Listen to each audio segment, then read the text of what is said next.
അധ്യക്ഷത വഹിക്കുന്ന സ്വാഗത സംഘം ചെയർമാൻ നൗഷാദ് തേറുകണ്ടി, പ്രാർത്ഥന നടത്തിയ ബഹുമാന്യനായ ഹമീദ് ദാരിമി, ഖിറാഅത്ത് നടത്തിയ ഹാഫിദ് റാഷിദ് യമാനി, എൻ്റെ പ്രിയ സുഹൃത്ത് എം ഉസ്മാൻ, വേദിയിലിരിക്കുന്ന പ്രഗത്ഭർ, രക്ഷിതാക്കൾ, വിദ്യാർത്ഥികൾ, അധ്യാപകർ, അസ്സലാമു അലൈക്കും. ഈ ബ്രൈറ്റൺ ഇന്റർനാഷണൽ സ്കൂളിലെ ഈ ആർട്സ് ഫെസ്റ്റ് ഉദ്ഘാടനത്തിന് എൻ്റെ പ്രിയ സുഹൃത്ത് ഉസ്മാൻ ക്ഷണിച്ചപ്പോൾ വളരെ സന്തോഷത്തോടുകൂടിയാണ് ഞാനത് സ്വീകരിച്ചത്. കേരളത്തിൻ്റെ ഏതിടങ്ങളിൽ പോകുന്നതിനേക്കാളും പ്രസംഗിക്കുന്നതിനേക്കാളും പറയുന്നതിനേക്കാളും കൂടുതൽ ഈ ഭാഗങ്ങളിൽ വരുമ്പോൾ സന്തോഷം അനുഭവിക്കുന്നുണ്ട്. വേരുകൾ തേടിയുള്ള ഒരു യാത്ര കൂടിയാണ് എന്നെ സംബന്ധിച്ചിടത്തോളം ഇത്. എൻ്റെ ജീവിതത്തിൽ എന്തെങ്കിലും ആയിട്ടുണ്ടെങ്കിൽ ആ വളർച്ചയുടെയൊക്കെ അടിത്തട്ട്, അതിൻ്റെ വേരുകൾ പടർന്നു കിടക്കുന്നത് പാറക്കടവിലും പരിസരത്തിലുമാണ്. ഒരു പ്രസംഗിക്കാൻ ഇവിടെ നിൽക്കുമ്പോൾ ഞാൻ തൈലീം സുബിയാൻ മദ്രസയിൽ പഠിച്ച ഒരു കുട്ടിക്കാലം ഓർമ്മിക്കുകയാണ്. അവിടെ വെച്ചാണ് പ്രസംഗ പരിശീലനം നേടിയത്. അതുപോലെ തന്നെ പാറക്കടവിലും പരിസരങ്ങളിലുമുള്ള കൂട്ടുകാരോടൊന്നിച്ചുള്ള വായനയും ചർച്ചയും ഒക്കെയാണ് കൂടുതൽ വെളിച്ചം തേടാൻ ഉപകരിച്ചത് എന്നും ഓർക്കുന്നു. ആ അർത്ഥത്തിൽ ഇവിടെ വരാൻ കഴിഞ്ഞതിൽ സന്തോഷമുണ്ട്. നേരത്തെ ഇവിടെ സ്വാഗതം ആശംസിക്കുമ്പോഴേ അനീസ് ഹൈത്തമി പറഞ്ഞു, ദുസോറ എന്ന വാക്കിന്റെ അർത്ഥം വെളിച്ചം ആണ് എന്ന്.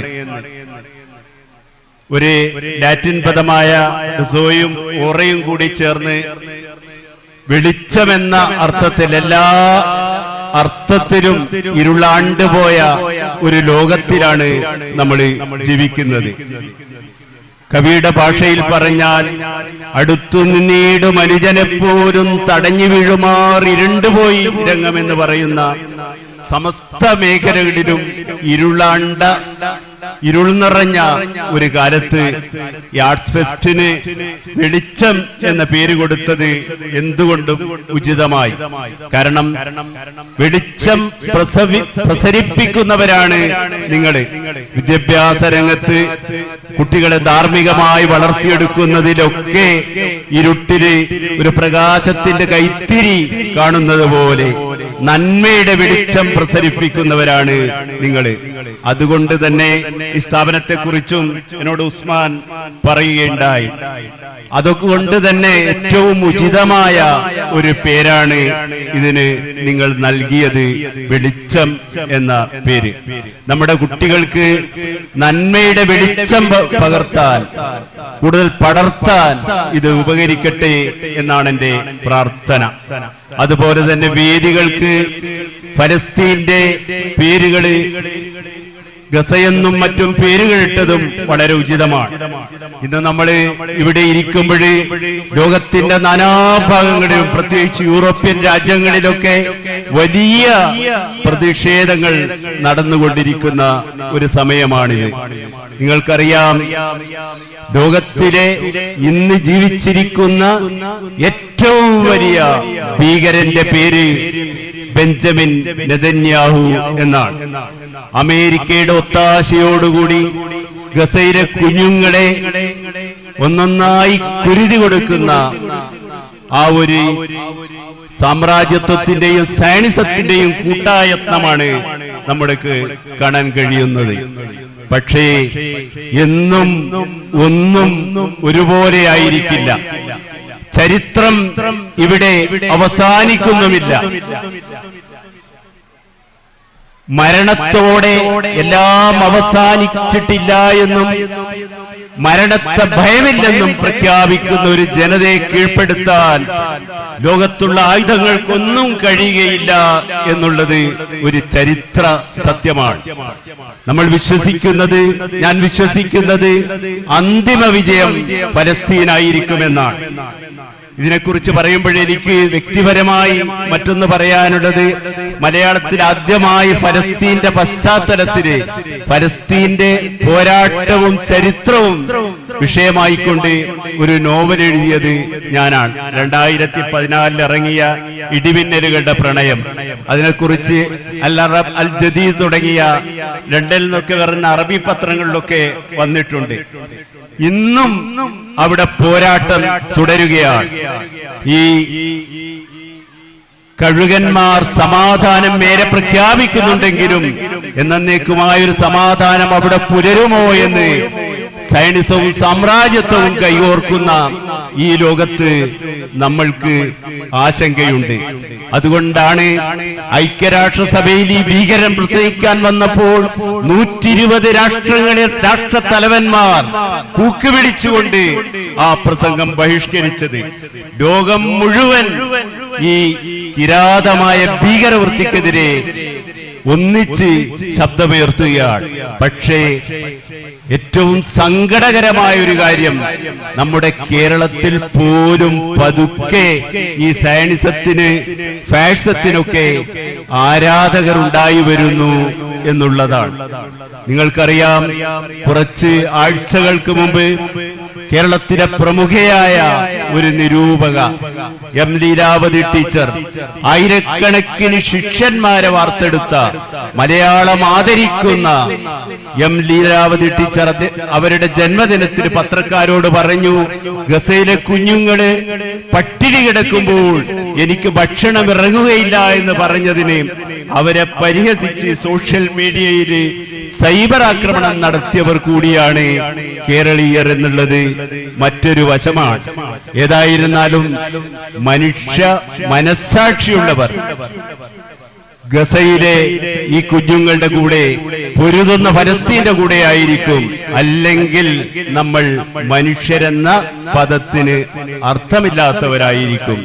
ഇതിന്റെ പേരുകള് ഇങ്ങനെ ഇട്ടതിന്റെ പശ്ചാത്തലത്തില് ഞാൻ ഇതൊക്കെ ഓർമ്മിച്ചുകയും പറയുകയും ചെയ്തതാണ്. ഏതായാലും നന്നായി, നിങ്ങള് ചുറ്റും ഉള്ള കണ്ണുകളോടെ കാര്യങ്ങൾ കാണുന്നവരാണ് എന്ന് ഇതിൽ നിന്ന് മനസ്സിലാക്കുന്നു. അതുപോലെ നമ്മുടെ കുഞ്ഞുങ്ങളെ ധാർമ്മികമായ വെളിച്ചത്തിലേക്ക് നയിക്കാൻ നിങ്ങൾ യത്നിക്കുന്നു എന്നുള്ളതും വളരെ സന്തോഷമുള്ള ഒരു കാര്യമാണ്. ഞാനൊക്കെ കുട്ടിക്കാലം കഴിച്ചുകൂട്ടിയ, ജീവിച്ച ഒരു കാലത്ത് നിന്ന് വളരെ വിഭിന്നമായ ഒരു കാലത്താണ് നമ്മുടെ മക്കള് ജീവിക്കുന്നത്. പുതിയ കാലത്തെ കുറിച്ച് പറയുകയാണെങ്കിൽ, പുതിയ കാലത്തെ ഒരു ഡാഡി ഏത് സമയം നോക്കിയാലും ഫേസ്ബുക്കിലാണ്. പുതിയ കാലത്തെ ഒരു മമ്മി ഏത് സമയം നോക്കിയാലും വാട്സാപ്പിലാണ്. ഇപ്പോൾ പുതിയ കാലത്ത് ജനിച്ചു വീണ ഒരു കുഞ്ഞ്, ഒരു ന്യൂ ബോൺ ബേബി പറയുകയാണ്, എന്റെ മമ്മി പ്രസവിച്ചതല്ല, ഡൗൺലോഡ് ചെയ്തെടുത്തതാണ് എന്ന്. അങ്ങനെ കുഞ്ഞുങ്ങളെ ഡൗൺലോഡ് ചെയ്തെടുക്കുന്ന ഒരു കാലത്ത്, നമ്മൾ ടെക്നോളജിയുടെ അടിമകളായി പോയ ഒരു കാലത്ത് നമ്മൾ വീണ്ടും നമ്മുടെ മക്കളോട് ധാർമ്മികതയെക്കുറിച്ച്, വായനയെക്കുറിച്ച്, പുസ്തകങ്ങളെക്കുറിച്ച്, വിജ്ഞാനത്തെക്കുറിച്ച് പറയുന്നു എന്നുള്ളത് ഒരു ചെറിയ കാര്യമല്ല എന്ന് ഞാൻ വിശ്വസിക്കുന്നു. അതുകൊണ്ടാണ് ഞാൻ പറഞ്ഞത്, നന്മയുടെ വെളിച്ചം പ്രസരിപ്പിക്കുന്നവരാണ് നിങ്ങൾ. ആ അർത്ഥത്തിന് നാളെ ശൂന്യതയിൽ നിന്ന് അത്ഭുതങ്ങൾ സൃഷ്ടിക്കാൻ നിങ്ങൾക്ക് കഴിയും എന്നെനിക്ക് ഉറപ്പുണ്ട്. ഈ ആർട്സ് ഫെസ്റ്റ് ഒക്കെ കഴിഞ്ഞ് കുറെ വർഷങ്ങൾ കഴിയുമ്പോഴേ കേരളത്തിലെ വലിയ രീതിയിൽ പേരുള്ള, കേരളത്തിൽ അറിയപ്പെടുന്ന തരം വലിയ കലാപ്രതിഭകളെ സൃഷ്ടിക്കാൻ ഈ കലാലയത്തിന്, ഈ ബ്രൈറ്റൺ ഇന്റർനാഷണൽ സ്കൂളിന് കഴിയട്ടെ എന്നാണ് എൻ്റെ പ്രാർത്ഥന. നമ്മുടെ പുതിയ തലമുറയെ കുറിച്ച് ഞാൻ പറഞ്ഞു. പുതിയ തലമുറ എല്ലാം ഉപയോഗിച്ച് വലിച്ചെറിയുന്ന ഒരു തലമുറയാണ്. യൂസ് ആൻഡ് ത്രോ എവേ എന്നുള്ളതാണ് ഈ ഒരു കാലഘട്ടത്തിലെ പുതിയ തലമുറയുടെ മുദ്രാവാക്യം. ഉപയോഗിക്കുക, വലിച്ചെറിയുക, വാങ്ങുക, കുടിക്കുക, പുറത്തേക്കെറിയുക. ജീവിതം നിറച്ചൊരി കൂടുകൾ നാളേക്കില്ല എന്ന് പറഞ്ഞതുപോലെ എല്ലാം ഉപയോഗിച്ച് വലിച്ചെറിയേണ്ടതാണ് എന്ന് വിശ്വസിക്കുന്ന ഒരു തലമുറയുടെ കാലമാണിത്. അവരോട് എല്ലാം ഉപയോഗിച്ച് വലിച്ചെറിയപ്പെടേണ്ടതല്ലെന്നും നന്മ, സ്നേഹം, ദയ തുടങ്ങിയ ചില ശാശ്വതമായ മൂല്യങ്ങൾ ഇവിടെയുണ്ടെന്നും നമ്മൾ പറഞ്ഞു കൊടുക്കണം. അങ്ങനെ അവരെ കൂടുതൽ വെളിച്ചത്തിലേക്ക് നയിക്കാൻ നമ്മൾക്ക് കഴിയട്ടെ എന്നാണ് എനിക്ക് ഈ നല്ല രാവിലെ പറയാനുള്ളത്. അതുപോലെ തന്നെ അവരുടെ ചെറിയ പ്രായത്തിൽ തന്നെ വായിച്ചു വളരാനുള്ള അവസരം രക്ഷിതാക്കളും അധ്യാപകരും അവർക്കുണ്ടാക്കി കൊടുക്കണം. ഞാൻ മനസ്സിലാക്കുന്നിടത്തോളം ഇവിടെ ഒരു ലൈബ്രറി ഉണ്ട് എന്ന് ഞാൻ മനസ്സിലാക്കുന്നു. കുട്ടികളെ ചെറുപ്പന്നേ പുസ്തകങ്ങളെ കൂട്ടുകാരാക്കാൻ പഠിപ്പിക്കുക എന്നാണ് എനിക്ക് പറയാനുള്ളത്. ഉസ്മാൻ ഇവിടെ പ്രസംഗിക്കുമ്പോഴേ വായനയെ കുറിച്ച്, ഞങ്ങൾ കൈമാറുന്ന അന്നത്തെ മാസികകളെ കുറിച്ച്, പുസ്തകങ്ങളെ കുറിച്ചൊക്കെ പറഞ്ഞു. നിങ്ങളുടെ ഏറ്റവും നല്ല സുഹൃത്ത് ഒരു നല്ല പുസ്തകമായിരിക്കണം. നിങ്ങളുടെ കുട്ടിക്ക് നിങ്ങൾ കൊടുക്കുന്ന ഒരു ജന്മദിന സമ്മാനം വെളിച്ചം പ്രസരിക്കുന്ന നല്ല ഒരു പുസ്തകമായിരിക്കണം എന്നാണ് എനിക്ക് പറയാനുള്ളത്. പുസ്തകം എന്ന് പറയുമ്പോഴേ അത് ചരിത്രത്തെയും സംസ്കാരത്തെയും ഓർമ്മയെയും പ്രതിനിധാനം ചെയ്യുന്നു എന്ന് നമ്മൾ അറിയണം. അതുകൊണ്ടാണ് വിദേശങ്ങളിൽ ആക്രമണകാരികള് ഒരു രാജ്യം ആക്രമിക്കുമ്പോൾ ആ രാജ്യത്തെ പുസ്തകപ്പുരകൾക്ക് തീവെക്കുന്നത്, ഗ്രന്ഥാലയങ്ങൾ അഗ്നിക്കിരയാക്കുന്നത്. പുസ്തകം നശിച്ചാൽ സംസ്കാരമില്ലാതാവും, പുസ്തകം നശിച്ചാൽ ചരിത്രമില്ലാതാവും, പുസ്തകം നശിച്ചാൽ നമ്മുടെ ഓർമ്മയില്ലാതാവും. ചരിത്രവും സംസ്കാരവും ഓർമ്മയും ഇല്ലാതായി പോയൊരു ജനതയെ പെട്ടെന്ന് കീഴ്പ്പെടുത്താൻ കഴിയുമെന്നുള്ളത് കൊണ്ടാണ് അവർ പുസ്തകപ്പുരകൾക്ക് തീവെക്കുന്നത് എന്ന് നമ്മൾ മനസ്സിലാക്കണം. അതുപോലെ പുസ്തകങ്ങൾക്ക്, കലകൾക്ക്, എഴുത്തിനുമൊക്കെ നീതികേടിനെതിരെ വിരൽ ചൂണ്ടുന്ന ഒരു പാരമ്പര്യം കൂടിയുണ്ട്. അതുകൊണ്ടാണ് ഫാഷിസ്റ്റുകളായ ഭരണാധികാരികള് എപ്പോഴും എഴുത്തുകാരെ ഭയപ്പെടുന്നത്. വാക്കിന് തോക്കിനേക്കാൾ ഊക്കുള്ളത് കൊണ്ടാണ് ഫാഷിസ്റ്റുകള് പുസ്തകങ്ങൾ തീവെക്കുകയും അതുപോലെ എഴുത്തുകാരെ ഇല്ലാതാക്കാൻ ശ്രമിക്കുകയും ചെയ്യുന്നത്. കൽബുർഗി മുതൽ ഗൗരി ലങ്കേഷ് വരെയുള്ള എഴുത്തുകാരെ കൊന്നൊടുക്കിയത് അങ്ങനെയാണ്. പക്ഷെ ചരിത്രം നമ്മെ ഓർമ്മിപ്പിക്കുന്നത് ഒരിക്കലും ഈ തോക്കിന്റെ മുമ്പിൽ വാക്ക് ഇല്ലാതാവുകയില്ല എന്നുള്ളതാണ്. അതുകൊണ്ട് പുസ്തകങ്ങളെ കൂട്ടുകാരാക്കുക. ഇന്ന് നമ്മുടെ കുട്ടികൾക്ക് അതിനുള്ള ഒരുപാട് സാഹചര്യമുണ്ട്. ഒരു ലൈബ്രറികളുണ്ട്. ഞാൻ തന്നെ പല സ്കൂളുകളിലും ക്ലാസ് ലൈബ്രറികൾ ഉദ്ഘാടനം ചെയ്യാൻ പോയിട്ടുണ്ട്. ഇങ്ങനെ വായിക്കാനുള്ള അവസരം മുമ്പുള്ളതിനേക്കാൾ കൂടുതലുണ്ട്. രക്ഷിതാക്കളാണെങ്കിൽ നല്ല പുസ്തകങ്ങൾ കുട്ടികൾക്ക് വാങ്ങിക്കൊടുക്കാൻ തയ്യാറുമാണ്. പാഠപുസ്തകങ്ങൾക്കപ്പുറവും പുസ്തകങ്ങളുടെയും വിജ്ഞാനത്തിന്റെയും ഒരു ലോകമുണ്ടെന്ന് അധ്യാപകർ അവരോട് പറയണം. അതുപോലെ അവരുടെ കലാലയങ്ങളുടെ ജാലകങ്ങൾക്കപ്പുറം, വീടുകളുടെ ജനലുകൾക്കപ്പുറം വേദനിക്കുന്ന മനുഷ്യരുടെ ഒരു വലിയ ലോകമുണ്ടെന്ന് ചെറുപ്പന്നേ നമ്മുടെ കുട്ടികൾ അറിയണം. അതിന് അവർ വായിച്ച് വളരണം.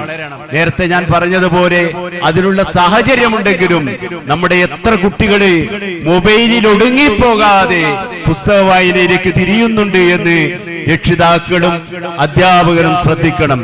ചെറിയ സ്ക്രീനിൽ ഒടുങ്ങിപ്പോയി അവസാനം ഓൺലൈൻ ഗെയിമുകളിൽ കുടുങ്ങി ജീവിതം നശിച്ചു പോകുന്ന കുട്ടികളുടെ കഥകള് നമ്മൾ വായിക്കാറുണ്ട്.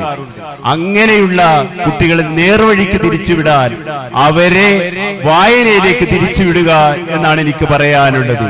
ഞാനിത് പറയുമ്പോഴേ പണ്ടൊക്കെ വളരെ കാലം മുമ്പ് അമേരിക്കയിൽ ദരിദ്രനായ ഒരു കുട്ടിയുണ്ടായിരുന്നു. പുസ്തകം വാങ്ങാൻ കാശില്ലാതെ എത്രയോ നാഴിക നടന്നായിരുന്നു ആ കുട്ടി ഒരു പുസ്തകം സമ്പാദിച്ചത്. അങ്ങനെ സമ്പാദിച്ച പുസ്തകം രാത്രി മഴ പെയ്ത് തന്റെ കൂര ചോർന്നടിച്ച് ആ പുസ്തകം നശിച്ചു പോവുകയാണ്. പിറ്റേ ദിവസം അതിന്റെ ഉടമയോട് എന്ത് സമാധാനം പറയുമെന്ന് വ്യാകുലപ്പെട്ടുകൊണ്ട് അമേരിക്കയിലെ ദരിദ്രനായ ബാലൻ അതിന്റെ ഉടമയുടെ വീട്ടിലേക്ക് നടക്കുകയാണ്. ഉടമയോട് പറയുന്നു, നിങ്ങളോട് വാങ്ങിയ പുസ്തകം രാത്രി മഴ പെയ്ത് എന്റെ കൂര ചോർന്നടിച്ച് നശിച്ചു പോയിരിക്കുന്നു, പകരം ഞാൻ എന്ത് ചെയ്യണമെന്ന്. വളരെ വളരെ വർഷങ്ങൾക്ക് മുമ്പാണ്. ഉടമ പറയുന്നു, സാരമില്ല, ആ പുസ്തകത്തിന് പകരമായി എന്റെ കൃഷിയിടത്തിൽ ജോലി ചെയ്തു തന്നാൽ മതിയെന്ന്. അങ്ങനെ നശിച്ചു പോയൊരു പുസ്തകത്തിന് പകരമായി ഉടമയുടെ കൃഷിയിടത്തിന് 3 ദിവസം ഈ കുട്ടി, ഈ ദരിദ്രനായ ബാലൻ നിർത്താതെ ജോലി ചെയ്യുകയാണ്. പിൽക്കാലത്ത് ചരിത്രത്തിൽ നമ്മൾ ഈ കുട്ടിയെ കണ്ടുമുട്ടുന്നു. അമേരിക്കയിൽ ഐതിഹാസികമായി ചരിത്രം സൃഷ്ടിച്ച അബ്രഹാം ലിങ്കൺ ആയിരുന്നു ഈ കുട്ടി എന്ന് നമ്മൾ അറിയുന്നു. ഈ കുട്ടി ആർത്തിയോടെ വായിച്ച പുസ്തകം അമേരിക്കൻ ഐക്യനാടുകളുടെ ആദ്യത്തെ പ്രസിഡന്റായ ജോർജ് വാഷിംഗ്ടന്റെ ജീവചരിത്രമായിരുന്നു എന്ന് നമ്മൾ മനസ്സിലാക്കുന്നു. വായിച്ചു വളർന്ന ഒരുപാട് പേരെ നമ്മൾക്ക് അങ്ങനെ കണ്ടെത്താൻ കഴിയും. ചരിത്രത്തിലെമ്പാടുമുണ്ട്. ലണ്ടനിലെ ഒരു കുട്ടി ഫുട്ബോൾ കളിക്കിടയിൽ കാലിന് പരിക്കേറ്റ് ശസ്ത്രക്രിയ കഴിഞ്ഞ് കിടക്കുകയാണ്.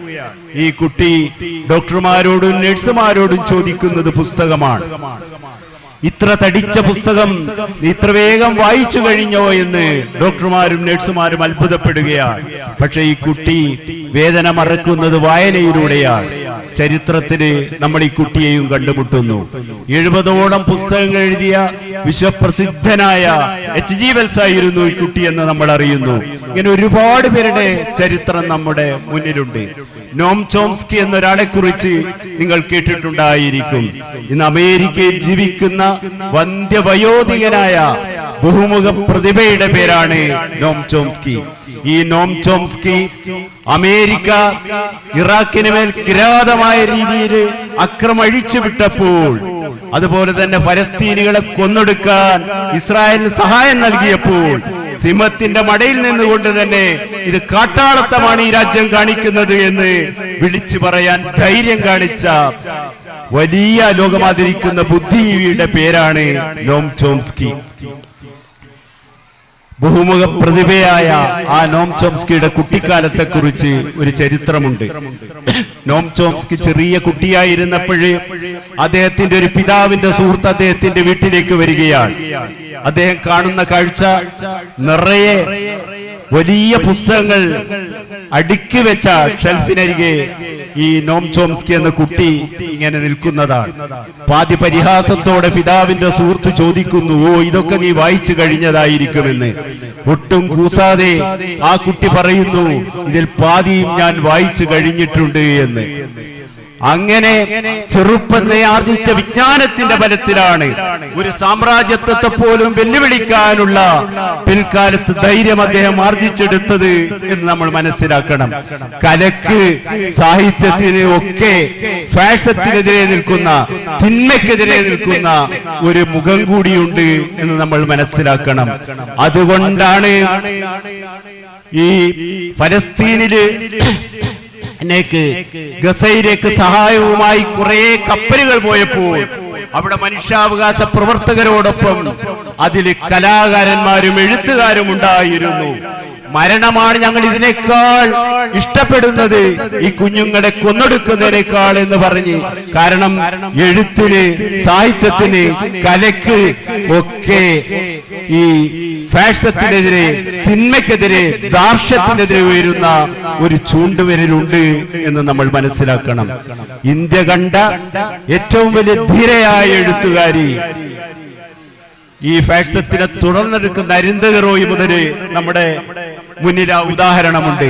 അതുകൊണ്ട് എനിക്ക് പറയാനുള്ളത്, ഇവിടെ പരിപാടികൾ അവതരിപ്പിക്കുന്ന കുട്ടികൾ ഭാവിയിൽ നിർഭയമായി അനീതിക്കെതിരെ മുന്നിൽ നിൽക്കുന്ന ധീരരായി വളരട്ടെ എന്ന അവരുടെ എഴുത്തുകൊണ്ട്, പാട്ടുകൊണ്ട്, കഥ കൊണ്ട്, കവിത കൊണ്ട്, പ്രസംഗം കൊണ്ട് ഒക്കെ ഫാഷിസത്തെയും തിന്മയെയും ചെറുക്കാൻ, നീതികേടിനെയും ചെറുക്കാൻ അവർക്ക് കഴിയട്ടെ എന്നാണ്.